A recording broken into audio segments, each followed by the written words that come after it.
அஞ்சாவது டிப், உங்களோட சினிமேட்டிக் மோடை வந்து நீங்கள் உங்களோட ஃபைனல் கட்டில் எடிட் பண்ணிக்கொள்ள முடியும். எஸ், அஃப்கோர்ஸ் ஃபைனல் கட் வந்து ஒரு எடிட்டிங் சாஃப்ட்வேர், அதில் எந்த வீடியோ தான் எடிட் பண்ணலாம். எஸ், எனக்கு தெரியும். பட் நீங்கள் உங்களோட சினிமேட்டிக் மோடை அதே சினிமேட்டிக் மோடாகவே நீங்கள் எடிட் பண்ண முடியும்.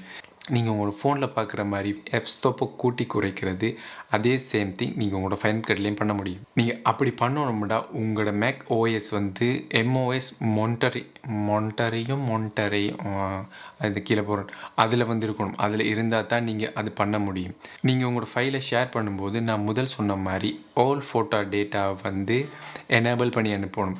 எனேபிள் பண்ணால் தான் நீங்கள் இந்த சினிமேட்டிக் மோட் எடிட்டிங்கை பண்ண முடியும். அப்படி இல்லைன்னா நீங்கள் பண்ண முடியாது. ஒரு நார்மல் ஃபைலாக தான் வந்து சேரும். அதோட வந்து நீங்கள் ஏர்ட்ராப் பண்ணும்போது ஒரு ஃபோல்டரில் 4 ஃபைலாக வரும். அந்த 4 ஃபைலில் வந்து எம்ஓவி என்று இருக்கிற ஃபைலை தான் நீங்கள் சூஸ் பண்ணணும். அதுலேயும் எம்ஓவியில் வந்து இல்லாமல் இருக்கிற ஃபைலை தான் நீங்கள் ஃபைனல் கட்டில் இம்போர்ட் பண்ணணும்.